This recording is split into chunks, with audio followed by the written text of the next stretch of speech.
Sarah, it's so scary. Hey, Sarah, unlike you, Amber is sensitive. You should be kind to her. My husband was kind before we got married. But after we got married and my sister-in-law started coming to visit, he changed. My sister-in-law always makes me the bad guy and hides behind my husband. And my husband gets angry when I don't show love toward my sister-in-law. I was beginning to regret my marriage, as my mother-in-law was the same as my husband. I am Sarah, 32 years old. People around me urged me to get married, and I finally made it happen 6 months ago. I usually work for a company and live with my husband, Mason, who is 3 years older than me. I never really dreamed of getting married. In my department, I am the youngest, and most of the women are in their 40s. And they all spend a lot of time complaining about their husbands during breaks. Some are divorced, and some are single mothers who are having a difficult time. To me, marriage felt like a curse that would tie me down for life. So when Mason and I were dating, I didn't even hint that I wanted to get married. And it was just enough for me to go on a date occasionally. Because once you're married, you're going to see what you don't like about the other person, whether you like it or not. After about 3 months of marriage, feeling a bad vibe, and now that it has been 6 months, the thoughts of divorce was on my mind. The reason I started thinking about it was because Mason's sister, Amber, my sister-in-law. Mason and Amber are 7 years apart, and I think she is 28 now.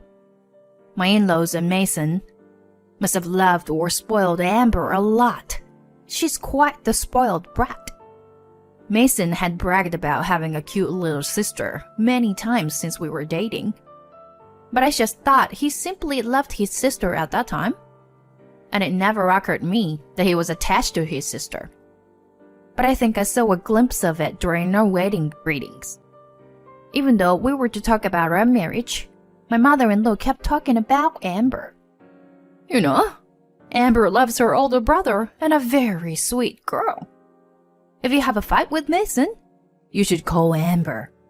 She'll solve it right away.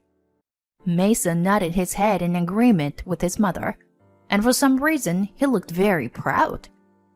Amber looked a little embarrassed, but when my mother-in-law praised her, she smiled happily. My father-in-law looked ashamed and bewildered, but seemed to just let it happen. I thought to myself that she must have been the youngest and most spoiled child in the family. I thought that when I got married, I would live separately from my in-laws, and that I would inevitably be separated from Amber as well.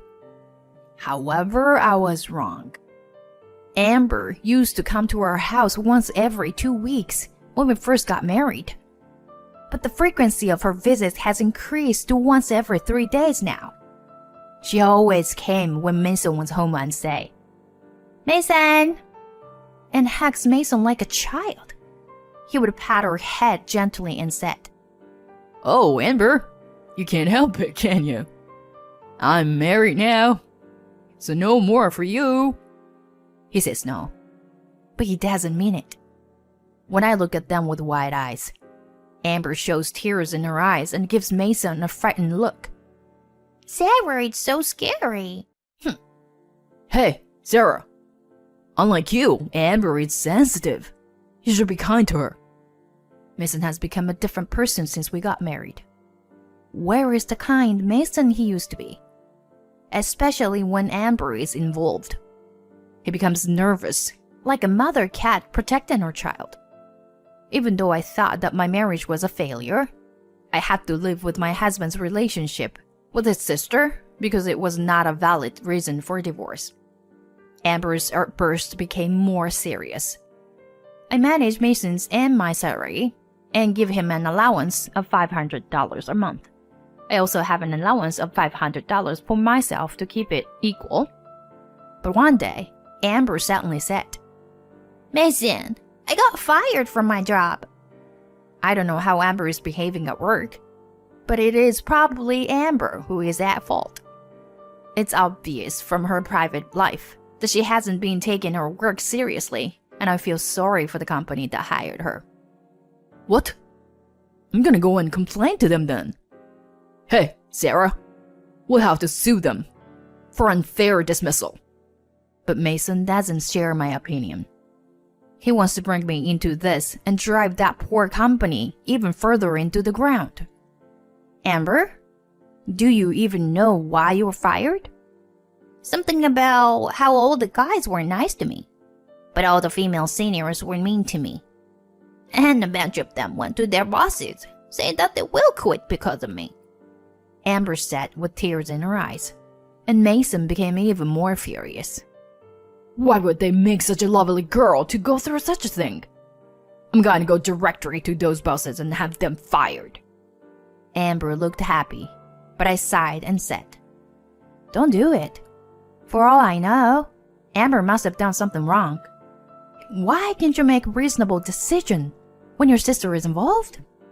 Then Mason started to get angry at me. You're just like those seniors. Amber is in pain and suffering, and you're trying to spread her wounds.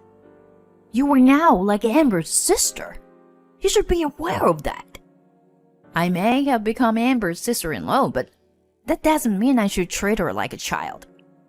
If you force me, don't forget that I'll consider divorce. I gave him the cold shoulder the whole time. I'm hoping Mason will get mad and say that he would like a divorce.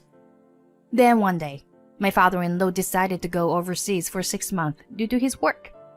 My mother-in-law, who gets along well with her husband, decided to leave Amber at their house while they were away. There was an idea behind this, that leaving Amber to live alone for 6 months will encourage her to become more independent. It was my father-in-law who initiated the idea.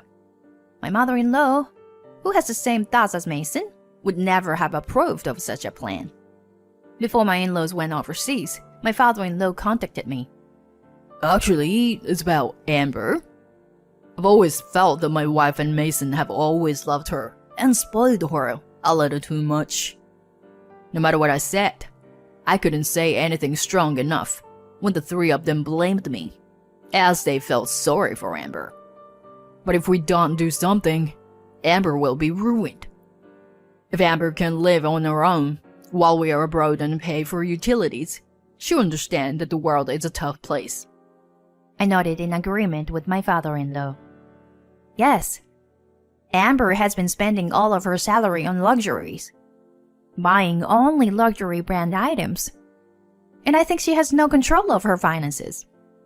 If she has to live on her own or gets married, I think she will be the one who will have a hard time. I think you're right. I've told Amber to get a job, even if it was a part-time job, and just pay for the utilities. We'll pay the first payment, since the two of us have been using it together, but after that I want to change the payment name to Amber, and have her pay it herself, and be aware of the fact that she is an adult. But I think Amber will turn to Mason if she's in trouble. I would like him to be tough to her if possible, but I don't think Mason can do that. But if you say something harsh to her, I can see Mason getting angry. If you are in any way uncomfortable, you are welcome to go back to your parents' house. My father-in-law asked me very politely. I thought this might be a good opportunity to repair my relationship with Mason. And if it doesn't work out, I decided to consider divorce. As soon as my in-laws went overseas, Amber came crying to Mason, just as I thought she would. Mason, I can't afford to pay their utilities. Please help me. Mason was astonished and called out to me. Hey, Sarah, you should pay for her. You're in charge of the family finances. What? I can't do that. Why should we pay for the 2 household utilities? Besides, your father is trying to get Amber to learn financial skills by having her pay for her living expenses, right? If we help her, it'll be meaningless. You know what? Amber is cute and she's going to marry a rich guy. Amber doesn't need financial skills. That has always been too hard on Amber. He's the one who's wrong. I was too dumbfounded to say anything.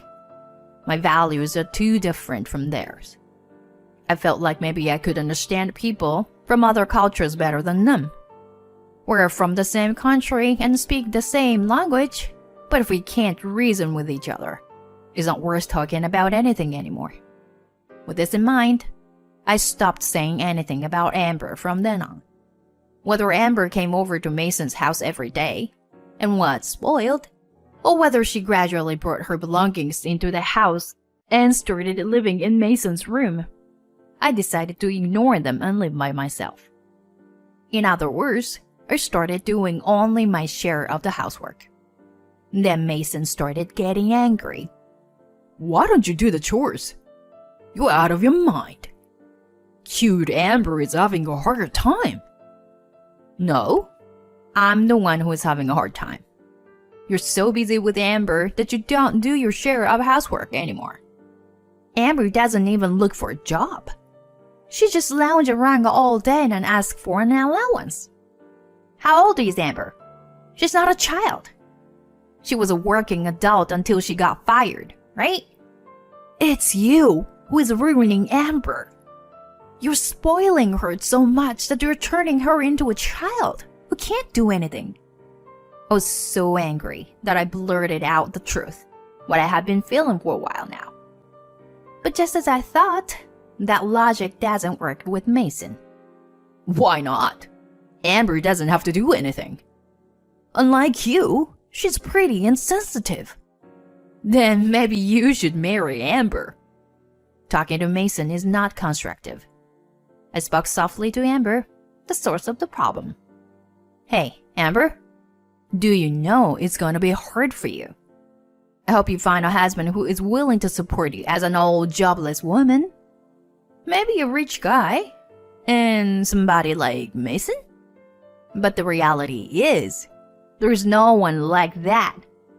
And you are the one who will have it hard. I agreed with your father. And I want you to be independent. If you want to stay with us, you're going to have to pay for staying here.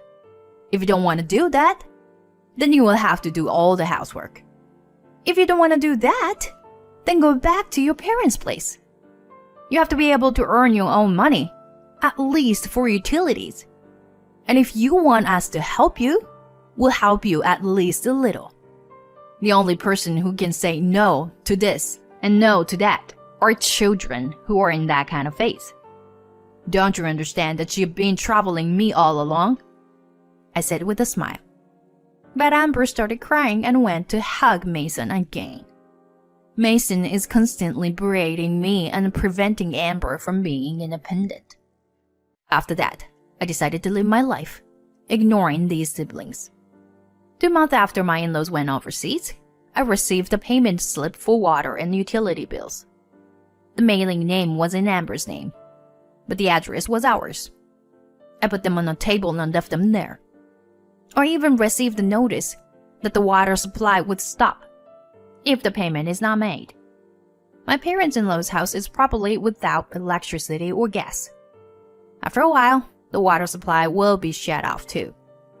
It's not mine, so whatever.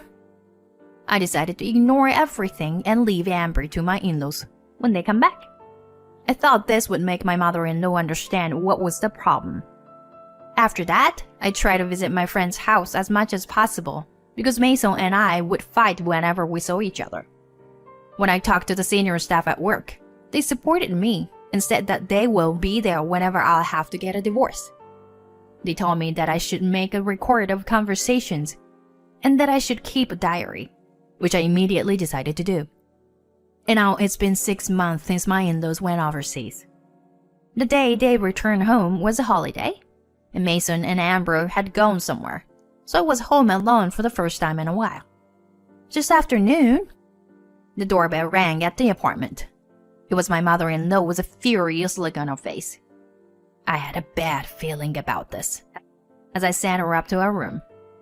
Amber told me that you promised to pay her utilities until she found a job.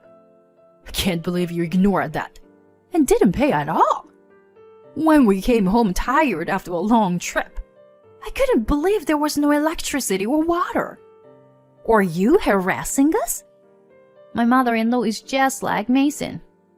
I sighed and explained the situation. Amber was staying with us. She was always been very attached to Mason. And even when we were at work, she was always hanging around the house. She doesn't do any housework. She doesn't pay any nurse's fees. So why should we have to pay for your utilities? I thought I said the right thing. But of course my mother-in-law didn't understand. You know Amber is our princess, right? Why are you being so hard on her? Like her father. She's sensitive and fragile. And we have to protect her. Is that being a good mother? It means you didn't try to raise your daughter to be a decent adult from the beginning, right? It's Amber who will be in trouble later. If you are a parent, don't you think you should be tough on her now? What do you know about us? Just as my mother-in-law and I were arguing, Mason and Amber came home. Now it's 3 against 1.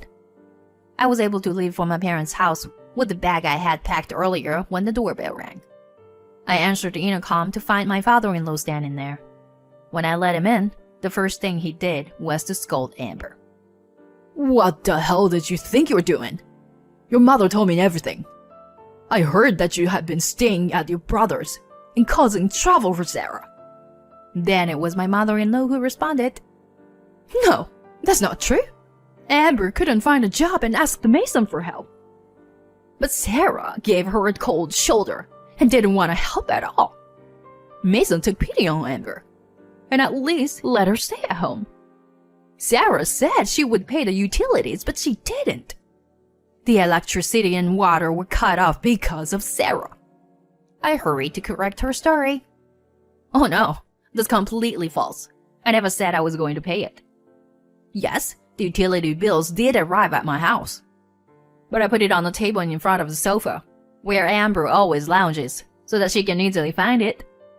And I told her to pay it properly. I grabbed my voice recorder and played back the words I had said to Amber a while back. Of course, it included Mason's insane statements. Amber crying to Mason after I had told her this, and Mason berating me. It was my father-in-law who was furious. You guys, I knew you were troubling Sarah. Sarah has been so politely admonishing Amber. And you guys just kept blaming Sarah. I don't understand why you were wrong. But my mother-in-law, Mason, and Amber don't seem to give a damn about what my father-in-law says to them. My father-in-law must have been annoyed by those 3 for a long time. He would sigh deeply with a sad face. So I made a suggestion. Should I have someone else listen to this audio and have them tell me what they think of it to get a third-party perspective? If they got upset here, it means that they knew it was their fault while they were putting the blame on me. But my mother-in-law's eyes lit up. That's a great idea. Then let's send it to our relatives and let them make a decision. Mason was nodding his head in agreement, and Amber was also happy about the idea. I was so surprised at their attitude that I wondered if my relatives were thinking the same way as my mother-in-law and Mason. But my father-in-law smiled gently to reassure me, and I relaxed a little. To the end, no matter who I asked, all they had to say was that they blamed my mother-in-law. But still, my mother-in-law refused to give up her opinion. So my father-in-law contacted my mother-in-law's mother. My mother-in-law didn't want this and was avoiding my grandmother-in-law, but my father-in-law insisted. She clearly sounded disappointed as we talked to her over the phone. You've always been too protective of Amber. Haven't I told you many times in the past? Nothing good can come from spoiling a child. I know I was too hard on you. And because of that, you thought you would raise her nicely, but what good is that? If she doesn't turn out to be a decent adult? I'll re-educate her from the ground up, so you can send Amber over to me. My grandmother-in-law finally gave her a stern talking to, and my mother-in-law couldn't seem to resist, so they were to leave Amber at her house for a while. Mason was still not convinced, and I had long since given up on him. I want a divorce after all. What you've done and said may not be grounds for divorce, but they were grounds enough for divorce for me. I don't want you in my life again, I told Mason. Mason started yelling and complaining to me. So I told him that it would be better for both of us if we got a divorce. So we went to the city office together and filed the divorce papers. My parents were very opposed to me getting a divorce. They ambushed me in front of my office and tried to persuade me to reconsider. I told my company about the situation, and they transferred me to a new position. And I started living alone far away from my parents' house. My parents occasionally contacted me, recommending to get back together with Mason. But they were not worried about me. They just don't want people to look at them with a jaundiced eye because they have a divorced single daughter over 30 years old. If they really cared about me, wouldn't they be sympathetic to me after having my life ruined by a sister-spoiling man? Thus, I try to not contact my parents as much as possible and protect my private life. Marriage is not just about you and the person you love. It also involves other in-laws. If so, I want to live freely. If I find someone I want to spend the rest of my life with, I would probably get married again, even if it means I would have to bear the burden of my in-laws. I am now concentrating on my work and leading a more fulfilling life than I did before my divorce.